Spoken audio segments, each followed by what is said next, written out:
Hello दोस्तों, कैसे हो आप सब। आज हम आपके लिए लेकर आए हैं क्लास 5th की गणित सागर बहुत ही आसान मेथड के साथ। तो आइए शुरू करते हैं। Exercise revision question number 41। व्यास किसे कहते हैं? त्रिज्या तथा व्यास में अंतर बताइए। देखिए, दो पार्ट हैं क्वेश्चन के। पहला कह रहा है व्यास किसे कहते हैं, दूसरा कहता है त्रिज्या और व्यास में अंतर बताइए। तो आइए हम व्यास को समझते हैं एक फिगर के माध्यम से। मान लेते हैं ये आकृति एक फिगर है। इस आकृति की जो ये लाइन होती है, इस वर्गाकार वक्राकार आकृति को हम परिधि कहते हैं। क्या कहते हैं? परिधि। और परिधि से बनी हुई आकृति को हम क्या कहते हैं? वृत्त। क्या कहते हैं? वृत्त कहते हैं। और वृत्त के जो बीच वाला भाग होता है, सेंटर वाला, मान लेते हैं यहाँ पर सेंटर आता है, तो बीच वाला भाग को क्या कहते हैं हम? केंद्र। याद रहेगा, बीच वाले भाग को हम केंद्र कहते हैं। जैसे यहाँ से परिधि के बीच की चारों तरफ दूरी क्या होती हैं? बराबर होती हैं, तो इसको सेंटर कहते हैं। ठीक, इसको परिधि कहते हैं। और पूरी बनी हुई आकृति को हम, परिधि से बनी हुई आकृतियों को हम क्या कहते हैं? वृत्त कहते हैं। अब केंद्र से सवाल ये उठता है कि व्यास किसे कहा जाता है। तो व्यास क्या है कि केंद्र से परिधि को मिलाने वाली रेखा को, परिधि को मिलाने वाली रेखा को हम त्रिज्या कहते हैं। क्या कहते हैं? त्रिज्या। यहाँ से यहाँ तक के भाग को हम त्रिज्या कहा जाता है। ठीक, इसको इंग्लिश में रेडियस कहते हैं। ओके, इसके त्रिज्या को हम आर से दिखाते हैं। क्या से दिखाते हैं? आर से।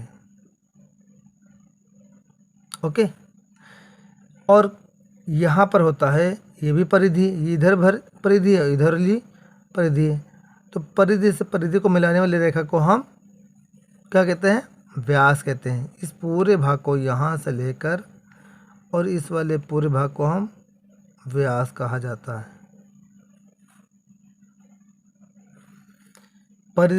परिधि से केंद्र को मिलाने वाली रेखा को त्रिज्या और परिधि से परिधि को मिलाने वाली रेखा को व्यास कहते हैं। लेकिन शर्त यह है वो रेखा जो केंद्र से होकर ही गुजर रही हो, उसी को व्यास कहते हैं। अब व्यास की दूसरी परिभाषा क्या है कि व्यास जो होती है वो त्रिज्या का दूना होता है। त्रिज्या का क्या होता है? दूना। तो यहाँ तक के भाग को हम केंद्र से, परिधि से केंद्र के भाग के बीच की दूरी को हम त्रिज्या कहते हैं। और जो एक ऐसी रेखा जो केंद्र परिधि से परिधि को मिल रही हो और साथ में केंद्र से होकर जा रही हो, तो उसको भी हम व्यास कहते हैं। ठीक, तो व्यास क्या है? त्रिज्या का दूना है। ठीक, इसको जीवा भी कहा जाता है, यानी परिधि से परिधि को मिलाने वाली रेखा को हम जीवा भी कहते हैं। तो वृत्त की सबसे बड़ी जीवा को हम व्यास कहते हैं, चाहिए कह लेना। ठीक है, तो आइए लिखकर बताते हैं। तो मैंने क्या बताया? व्यास क्या होता है? परिधि से परिधि को मिलाने वाली रेखा को व्यास कहते हैं। ठीक है, जैसे ये परिधि हो गई, ये परिधि हो गई। शर्त क्या है? केंद्र से होकर जाती हो। ठीक है, नंबर 2,